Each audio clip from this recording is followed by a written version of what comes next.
네, 안녕하세요. 네, 고맙습니다. 네, 오늘은 김성열 건강교실 10번째 시간입니다. 오늘 요거 이제 매번 제가 일주일에 한 번씩 하고 있는데 이거는 이제 찍어가지고 앞에 있는 카메라 찍어가지고 유튜브에 올리고 있습니다. 오늘이 그 10번째, 벌써 8월이네요. 엄청 더운 날씨인데 이렇게 와주셔서 감사합니다. 네, 오세요. 네. 제가 아까 없으셔서 앞에 김동남님한테 전해드리라고 그랬는데. 아까 며칠만 네. 이게 깜빡했어요. 그래가지고 중간에 올라갔었어요. 네. 그래서 오늘은 요즘에 이제 소화에 대해서 제가 하고 있잖아요. 소화에 대해서 하고 있는데 오늘은 위에 대해서, 저번 시간 식도까지 했거든요. 식도. 오늘은 위에 대해서 하겠습니다. 위는 이렇게 생겼어요. 이렇게. 위치가 어디 있는지 아시죠? 대부분 아실 거예요. 이렇게 대부분 오목가슴이 이렇게 있고 그게 딱 있습니다. 그 아래 바로 위가 있어요. 그 위에 사실은 여러 가지 장기가 있는데 거기가 위라고 생각하시면 됩니다. 오목가슴이 있는데 그게 위예요. 모양은 이렇게 생겼고요. 네. 위의 기능은 식도에서 음식물이 딱 내려오면 죽으로 만든다는 얘기 제가 드렸죠. 죽으로 만들고, 그리고 음식물을 세균 같은 게 있으면 세균을 없애줘요. 소독을 해주고 죽으로 만드는 그런 두 가지 역할을 합니다. 그래서 오늘은 이거에 대해서 말씀을 드릴게요. 그 전에 편하게 이제 얘기를 시작하죠. 위에서 생길 수 있는 병이 뭐가 있어요?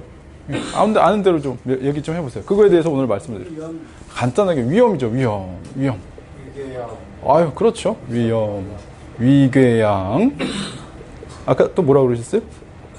위산 과다는 위산이 많이 나온다는 거죠. 그렇기 때문에 위염이 생기기도 하고 위궤양을 생기기도 하는 위산 과다. 네, 위산 과다. 또 아까 뭐 어떤 거 나왔죠? 위암이라고 그러셨나요? 네. 그렇죠. 위암. 우리가 제일 무서워하는 거. 위암. 이런 병들이 생깁니다. 이런 병들이 생겨요. 그 외에 또 이제 내시경을 하다가, 위내시경을 하다가 잘 생기는 병들 중에 한 장상피화생 뭐 이런 것도 있어요.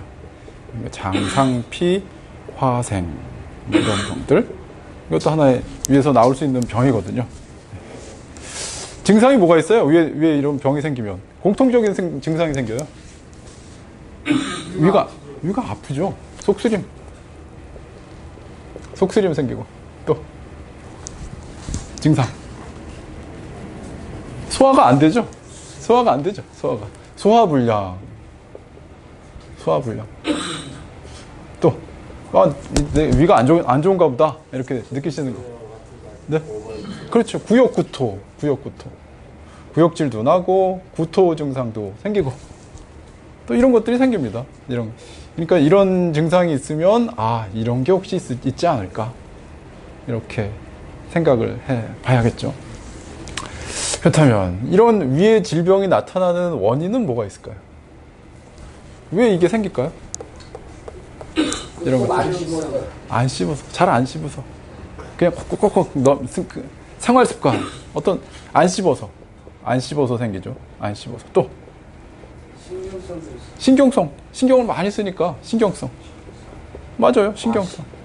과식. 네, 이런 것 때문에 생깁니다. 그리고 또 체한다는 거는 이런 병 때문에 증상이 나타나기도 하고요. 체한다는 건 우리가 그냥 요 상복부가 그냥 묵지근히 소화도 안 되고 뭐 이렇게 눌리는 것 같고 토하는 것 같고 뭐 이렇게 운동적인 장애를 그냥 체한다. 의학적으로는 그런 용어가 없어요. 그런데 어렸을 때 뭐만 먹었다더니 여기가 그냥 묵직하고 거야 막 소화가 되고 누구는 황달기가 되더라고요. 근데 옛날에 체내린이라고 있었어요. 거기 어머님이 데리고 가셨는데 어떤 아주머니가 딱 걷더니 여기 손을 쑥 집어넣더라고요. 그러니까 여기까지 딱 오는데 뭘 하나 딱 끄집어내는데 음식물질 그게 딱딱하게 굳어가지고 요가 공처럼 생긴 게 그걸 끄집어내더라고요.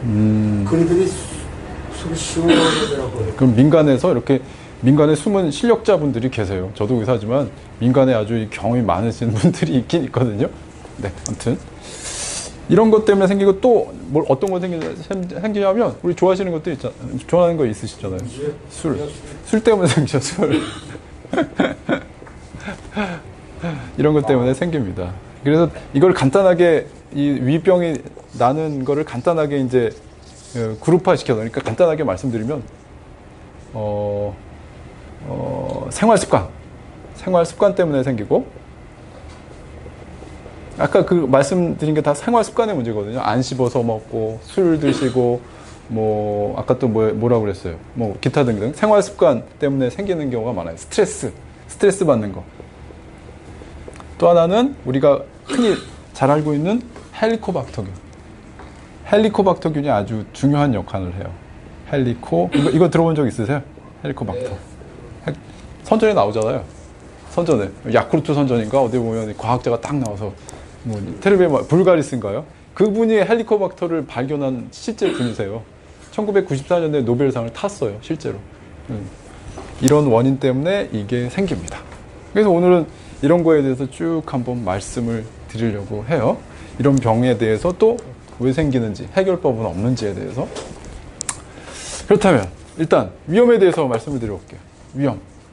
이게 증상은 다 똑같아요. 이런 증상이 나타나는데 병이 이런 병들이 있는 거예요. 위험은 뭐냐? 제가 여기다 이제 그림을 그려놨는데 이 그림은 뭐냐면요. 위벽 있잖아요. 위벽을 잘라서 옆으로 본 거예요. 옆으로. 위벽을 이렇게 잘라가지고 이 벽을 이렇게 잘라가지고 세워본 거예요. 이렇게. 그러니까 잘라가지고 무슨 말씀인지 이해되시겠어요? 네, 옆으로 이렇게 딱 잘라본 거예요. 이게 내용물이 여기에 이렇게 지나가고요. 이건 위 바깥이고요. 이해되시죠? 네, 이해되시죠? 그래서 보면 이렇게 5개 층으로 되어 있어요. 위는 5개 층. 여기에서 위염이라는 거는 뭐냐 하면 이 위 조직을 손상을 안 시켜요. 이 겉에만 약간 불구스름해지는 거예요. 겉에만. 그러니까 우리 피부로 말하면 피부만 조금 불구스름해지는 게 위염이에요. 위염. 위궤양은 뭐냐? 이게 떨어져 나가는 거예요. 이게 떨어져 나가면 이게 위궤양이 돼요. 이게 하나가 뚝 떨어져 나가면. 우리 피부로 말하면 피부가 하나 뚝 떨어져 나간다. 어떤 게 더 아플까요? 위염하고 위궤양 중에. 위궤양이 더 아프죠. 이게 더 떨어져 나가는데. 그런데 사실은 우리 몸은 위염인지 위궤양인지 구별을 잘 못해요. 우리가 피부 같은 거는 염증 생긴 거하고 푹 떨어져 나간 거하고 구분이 되는데 위는 위궤양이든 위염이든 구분을 못해요. 증상이 비슷해요. 왜냐? 신경이 이 피부처럼 촘촘하게 안 돼 있어요. 우리 피부는 딱딱 닿는 느낌 나잖아요. 위는 신경이 별로 없어요. 신경이 여기 있거든요. 3번째 층에 여기서 있는데 촘촘하게 돼 있지 않고 듬성 돼 있어요. 듬성. 그렇기 때문에 위가 여기가 빵꾸가 여기가 이렇게 갈렸는지 그냥 염증이 됐는지 잘 모른다는 거죠. 저번에 말씀드렸는데 조직 검사하는 건 이걸 떼어내는 게 조직 검사거든요. 조직 검사할 때 안 아파요. 왜? 위에 신경이 없으니까. 느끼지 못하니까. 네. 근데 그 다음에 이제 우리 무서워하는 거 위암 얘기를 해볼게요. 위암은 암이라는 건 뭐냐 하면 이상한 놈이에요. 이상한 놈. 좀 정상적인 성장을 하지 않는 게 암이에요. 그러니까 네, 돌연변이 마구마구 크고 주위를 다 파먹어 들어가요. 위암이 생기면 여기 이렇게 막 파먹어 들어가거든요. 이렇게 파먹어 들어가면서 이게 막 커져요. 이게 위암이에요. 그런데 요것도 조기 위암하고 진행성 위암 있잖아요. 그걸 어떻게 구분하냐면 여기 2번째 층까지만 먹으면은 이거 조기 위암이에요. 조기 위암. 이 이상을 침범하면 이거 진행성 암이라고 그래요. 아셨죠? 근데 이게 위암인지 위암인지 위궤양인지 구별을 못 한다는 거예요, 우리 몸은. 왜? 신경분포가 별로 없으니까. 신경분포가 별로 없으니까. 그래서 이거를 구분하는 방법은 뭐가 있을까요? 이 3가지를 구분하는 방법. 어떤 게 위염이고 궤양이고 위암인지. 약시질의 방법을 오바이트. 약시질할 때 오바이트 한번 해볼까요, 우리? 약시질하고 붙어지면서 막 나를 때가 있어요. 세 개를 구분하는 방법은 위 내시경을 하는 방법밖에 없어요. 위 내시경. 검사를 하는 방법밖에 없어요. 검사를 하는 방법밖에 없습니다. 그래서 위 내시경을 하는 이유는 요 세 개를 구별하기 위해서 합니다. 어떤 게 제일 구별하기 위한 건 위암을 구별하기 위해서죠. 우리가 제일 치료하기 어려운 게 얘니까. 우리나라의 위암 환자가 위암은 세계에서 우리나라가 거의 제일 많아요. 왠지 아세요? 짜게 먹어. 맞아요. 짜게 먹어서. 짜게 먹는 게 아주 커요. 짜게 우리가 또 이렇게 장을 해서 먹잖아요. 장을 해서 먹고. 짜게 먹는 거 안 좋고요. 또 하나는 네, 그런 것 때문에 네, 그런 것 때문에 안 좋습니다. 이제 위암의 위험 요소 아까 지금 나왔는데 위암을 일으키는 거는 짜게 먹는 거.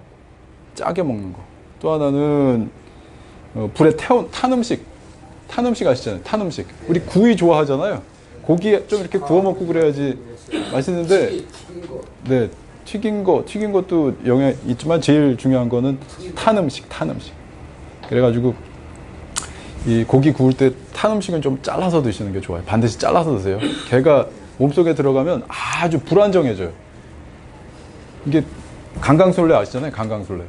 이게 원을 돌면서 이렇게 손을 잘 잡고 있어야 되는데 이 탄 음식은 이 손을 놔요. 그러니까 하나가 쭉 떨어져 나가지고 다른 데를 공격해요. 그래가지고 암세포를 만들거든요. 그러니까 탄 음식은 절대 드시지 마세요. 아무리 아까워도 삼겹살 드실 때 탄 부분 좀 잘라서 꼭 이렇게 드시는 게. 밥을 네. 먹다가 조금 더 먹으면 통증이 오는 건 왜 이렇게 거예요? 위가 그걸 이제 제가 봤는데 우리 강천문님 위 제가 봤잖아요. 일단 엄청나게 심한 만성 위험이세요. 만성적인. 그러니까 위 기능이 떨어져 있으셔서 그래요. 위 기능이. 네. 위 기능이 매우 떨어져 있으셔서 만성적으로. 그리고 이제 위암에 대해서 조금 더 말씀드리면 안 좋은 게 가공 음식, 식품 첨가물, 가공 음식. 그 중에서도 이제 아질산염이라고 있어요. 아질산염. 이게 어디 많이 들어있냐면 햄, 소세지. 네, 저도 좋아하거든요. 근데 이게 이런 거를 많이 드시면 네, 맞아요. 장기 보관할 수 있기 때문에 좋은데 문제는 이런 걸 일으킨다는 거예요. 그래서 제가 말씀드린 이런 음식은 좀 안 드시도록 그렇게 피하시도록 아주 안 먹을 수는 없는데 좀 피하시는 게 좋을 것 같아요. 그리고 또 하나는 서양에서는 냉장고 아시잖아요. 냉장고가 보급되면서 위암이 많이 줄었어요. 우리 서양에 1950년도에 냉장고가 보급됐거든요. 우리나라에는 한 1970년도 정도에 냉장고가 보급이 됐습니다. 그래서 우리나라도 냉장고 보관되면서 이제 좀 줄지 않을까 이렇게 생각을 하고 있습니다. 그리고 네. 그리고 위암에 가족력이 있으신 분들이 있으세요. 우리나라 전체적으로 쫙 이렇게 조사를 해보면 가족 중에 위암이 있으신 분들이 10분 중에 1분 정도 돼요. 10분 중에 1분. 그렇기 때문에 그런 분들은 조기에 위암을 발견하시는 게 좋기 때문에 꼭 내시경을 자주 하셔야 돼요. 식습관이 똑같을 것 같아요. 그래요. 가족력이 왜 맞아요. 그것 때문에 생겨요. 위암은 유전되는 게 절대 아닌데 단지 같은 생활 습관을 가져가기 때문에 같은 가족이 있으시면 좀 조심하셔야 돼요. 같은 밥을 먹고 운동도 잘 안 하고 뭐 이런 담배도 태우고 이런 생활 습관을 가져가기 때문에. 그래서 보통 그 건강검진은 2년마다 나오는데 가족력이 있으신 분들은 매년 위내시경을 하시는 게 좋을 것 같아요. 네. 여기까지 무슨 질문 있으신 거? 저요? 네. 그러면 내시경은 못 되고. 네. 그러면 여기 배로 째서 볼 수는 없습니까? 내시경 말고 위암 검사하는 게 하나 있어요. 위조용술. 위장 조용술. 위장 조용술은 죽 같은 거, 허연 죽 같은 걸 마신 다음에 사진을 찍어서 이렇게 봐요. 사진 찍어서. 거기서 이상이 없으면. 이상 없으면 이상 없는 겁니다. 근데 이상이 있으면 꼭 내시경을 해서 조직 검사로 확인을 해야 돼요. 조직 검사를 하지 않으면 이게 위궤양인지 위암인지 구분을 못 해요. 저는 끝까지 안 들어가 봤더니. 제가 했잖아요, 언제. 한 번 했죠. 네네. 근데 네. 끝까지 안 들어가 바로 그냥. 제가 다시 확인을 해드릴게요. 네. 네, 그거, 네. 아무튼 이런 얘기가 있습니다. 네. 네, 여기까지 하고요. 이번에 이제 아까 말씀드린 그 헬리코박터균에 대해서 말씀을 드려볼게요. 헬리코박터균 이거 들어보셨죠? 헬리코박터.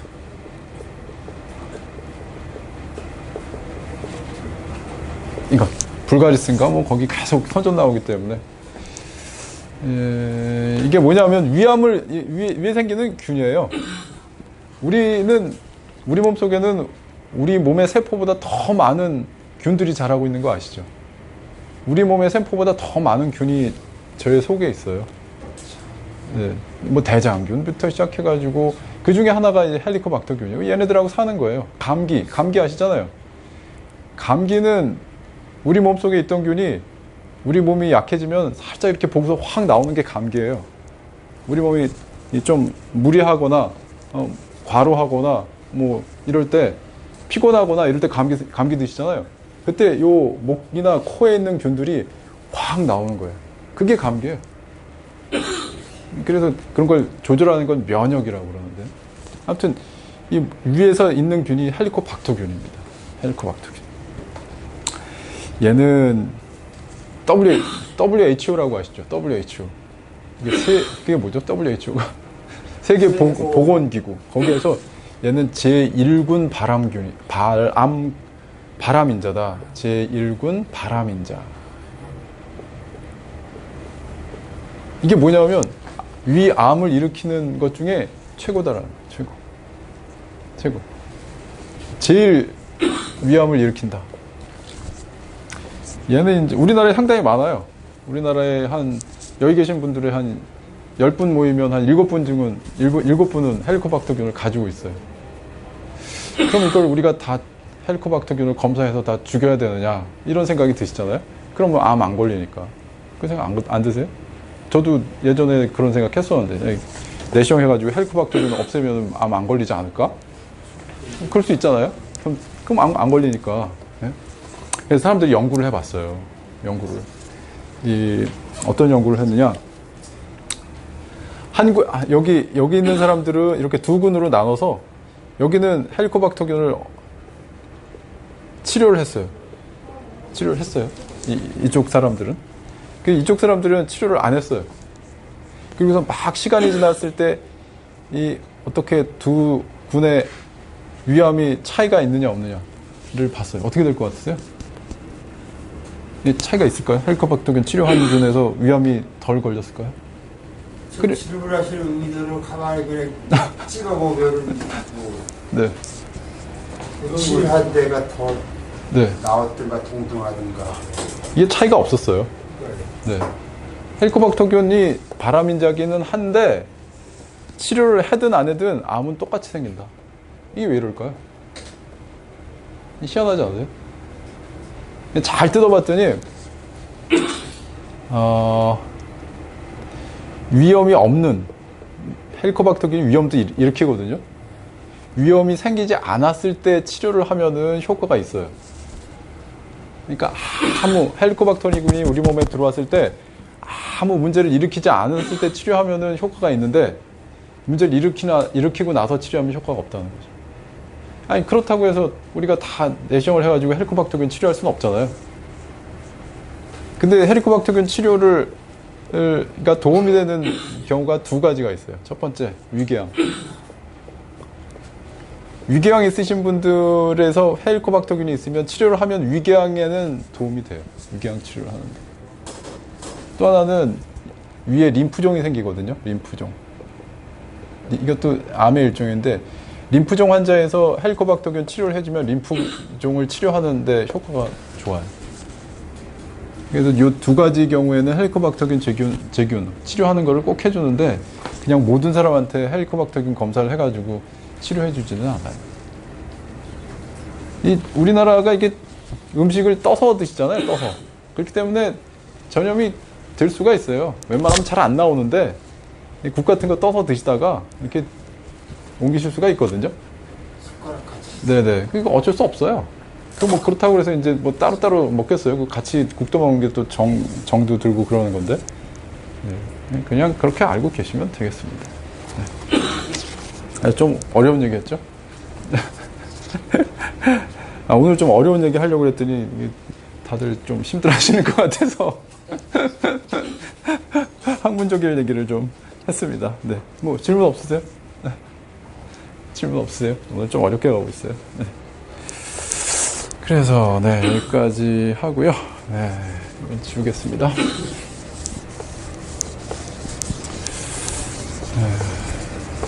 이게 재밌게 해드리려면 또 시간이 많이 걸리고, 이게 또 어렵게 빨리 해서 어렵게 가면 또 이렇게 그러시고, 그래서 이게 좀 생각을 좀 해볼 여지가 많으네요. 네, 그래서 네.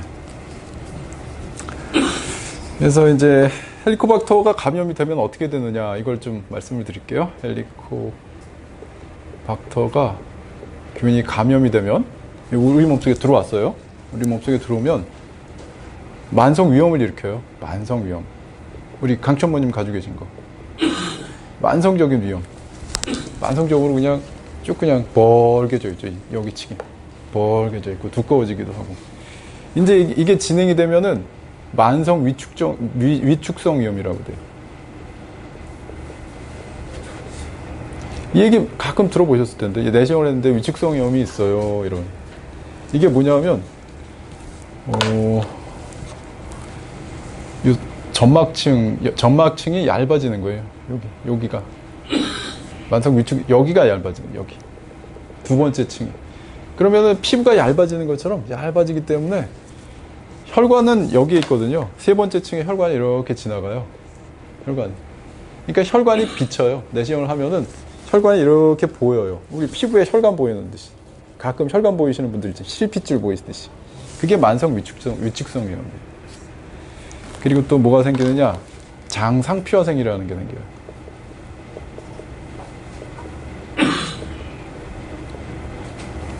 얘네들 장상피화생은 뭐냐면 요 위의 표면이 장의 표면 같이 되는 거예요.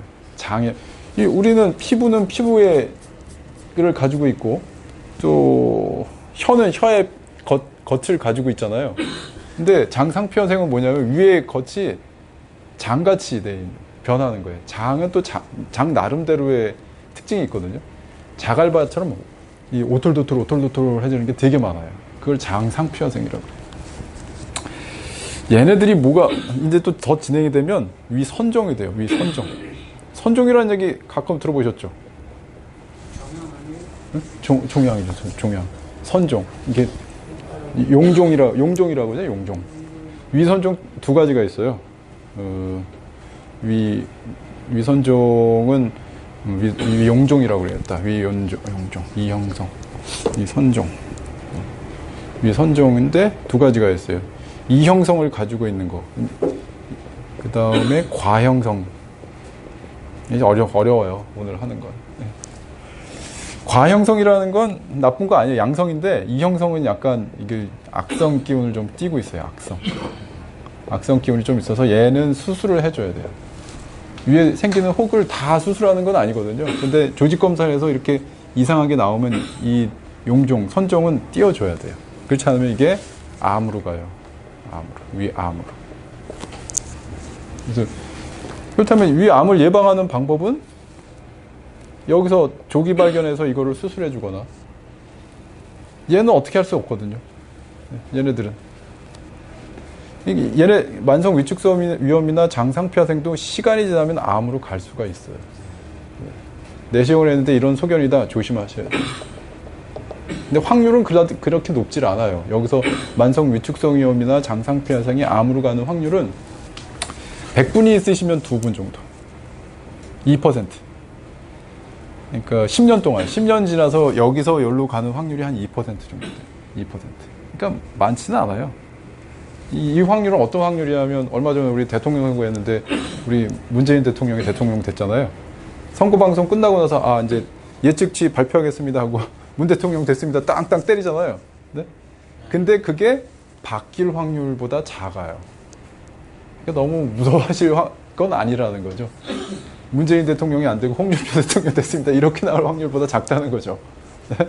그러니까 확률이 높진 않은데 내시경을 해서 만성 위축성염이나 장상피하생이 나왔다. 그러면은 내시경을 자주자주 해서 조금이라도 이상하면 이건 띄어낼 수 없는데 치료를 하셔야 된다는 거죠. 조기 발견.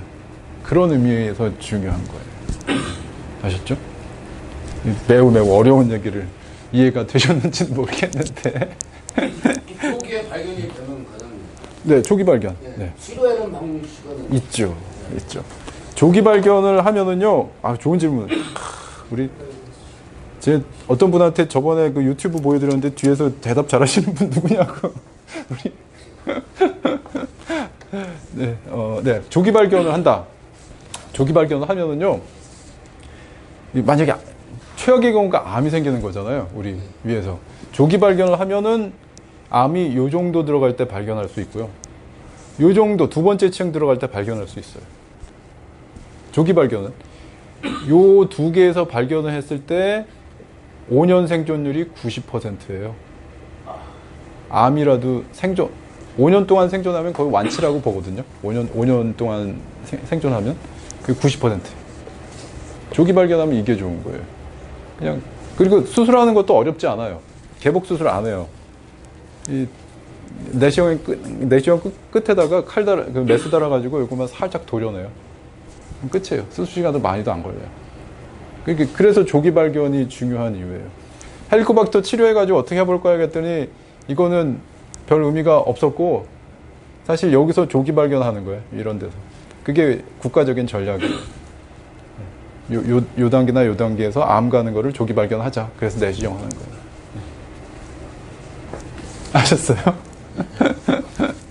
그러니까 저번 시간에 검진에 대해서 여쭤보신 분 있으신데 검진 조기 가셔서 제가 해도 된다고 말씀하시고 다 하시면 됩니다. 제가 알아봤더니 왜 그랬냐 했더니 주치의 컨펌이 확인이 필요하다고 그래서 그렇게 말씀을 드렸던 거래요.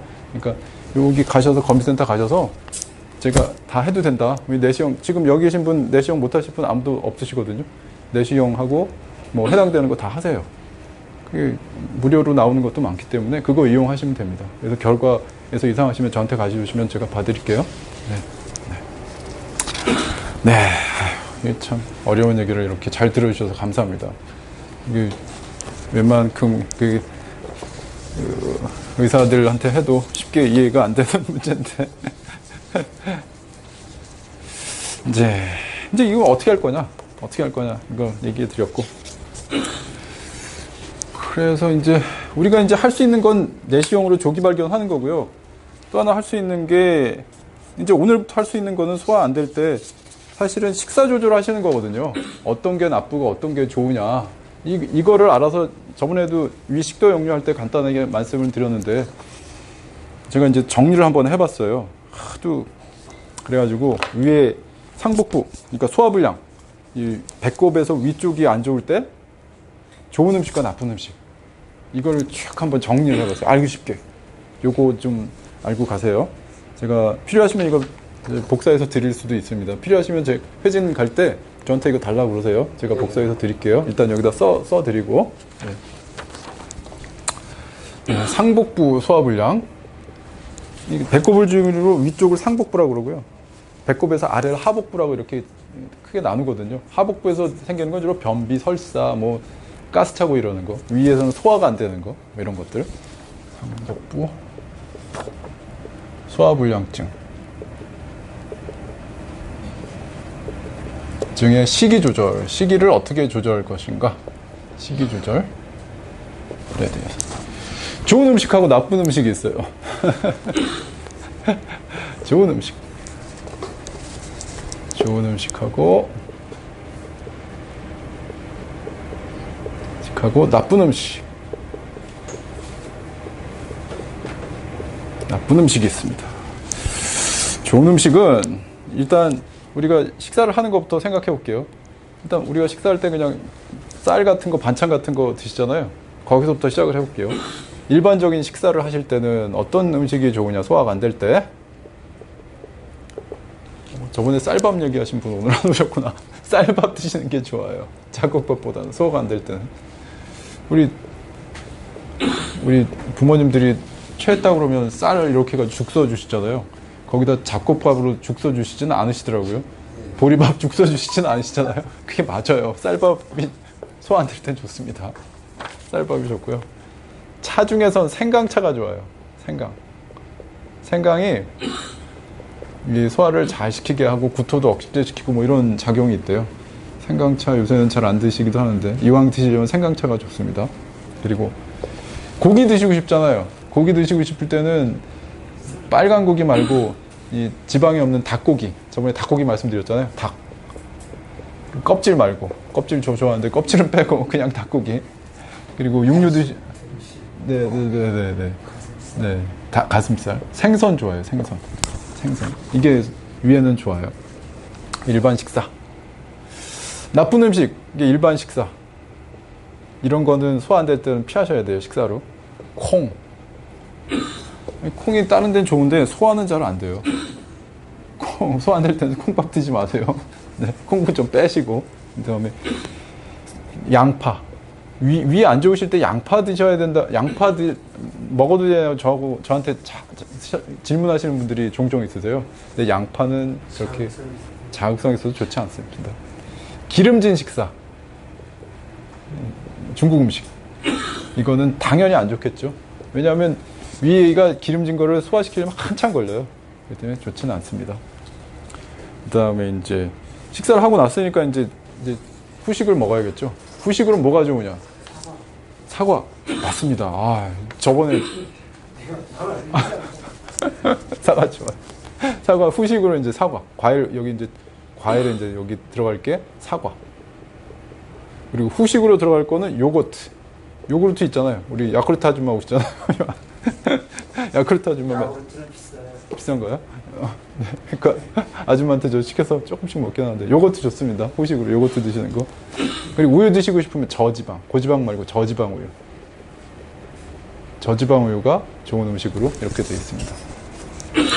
후식으로 나쁜 거 뭐가 있냐? 탄산음료, 그렇죠. 탄산음료 안 좋고요.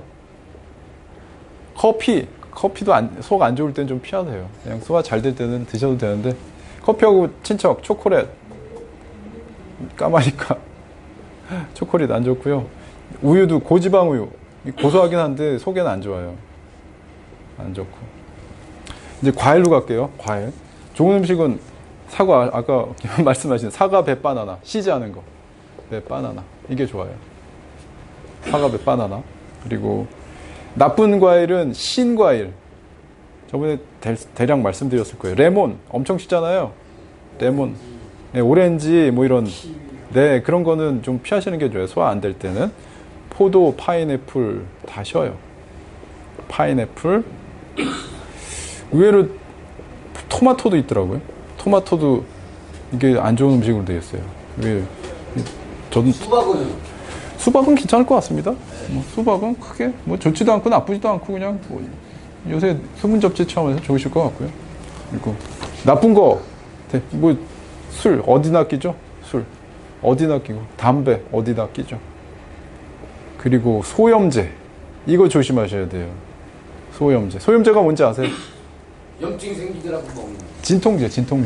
그래서 김남수님 제가 소염제 많이 드리니까 그 위장약 섞어서 드린 게 이걸 많이 드시면 위벽에 자극이 돼가지고 이게 손상이 와요. 근데 소염제의 특징이 뭐냐면 진통작용이 있기 때문에 손상이 됐는지 안 됐는지 자기가 못 느껴요. 소염제를 안 드셨으면 좀 이상하다, 아프다, 속쓰리다 이런 걸 느낄 텐데 이 자체가 진통작용이 있어서 못 느껴요. 그래서 여기까지 완전히 파먹거나 이게 천공이 된 후에서야 이제 병원 오시는 분들이 있어요. 소염제 많이 드시는 분들이. 그래서 제가 같이 섞어 드린 거예요. 소화 위장 보호제를. 네, 이렇습니다. 이 정도 해서 이제 생활에 한번 적용을 해 보시면은 좋겠습니다. 네, 뭐 질문 있으세요? 네. 질문. 저는 네. 내시경을 네. 피 못 들어가는 거 되잖아. 제가 다시 한번 확인할게요. 아리까리 하거든요. 거의 그때 거의 끝까지 보긴 한번 다시 한번 확인을 해보겠습니다. 네, 네. 위내시경 저한테 질문해 주신 건 두 가지. 나는 요 위에가 그 위에가 여기가 명치 끝이 쓰리 찍고 통증이 오는 것 같고 그런 느낌이 들거든요. 네. 이 명치 끝이요. 명치끝. 그러니까 신경이 말이죠. 네. 명치 끝에 반드시 위만 있는 게 아니고요. 다른 장기가 같이 있어요. 제가 누누이 말씀드리는데 위만 생각하시지 말고 이제 다른 데가 여기가 이제 담낭도 있고요. 췌장도 있고 간도 있고 뭐 이래요. 그래서 여기가 명치 끝이 불편할 때는 그런 검사를 다 같이 해주는 게 좋습니다. 검사해보자 그러고 이거 다 뜯어보면 안 걸린다 하는 맞아요. 네. 그렇습니다. 안 걸리는데 한 군데도 다 걸려. 이제 심각한 질병이 아니길 바라는 거죠. 네. 진짜 끝까지도 말을 그냥. 네. 네. 없으시면 오늘은 여기까지 하겠습니다. 네, 고맙습니다.